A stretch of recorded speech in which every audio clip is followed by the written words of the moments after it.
In this tutorial, I am going to show you how to change your Discord theme on desktop or mobile.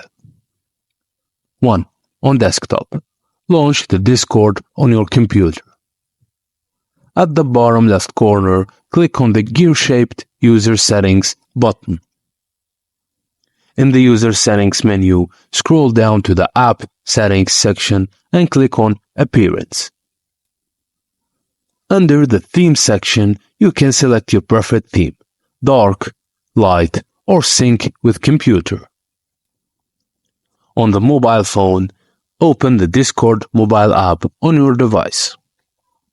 From the Home tab, tap on your profile picture icon located along the bottom options to go to the User Settings page. Scroll down to the App Settings section and tap on Appearance.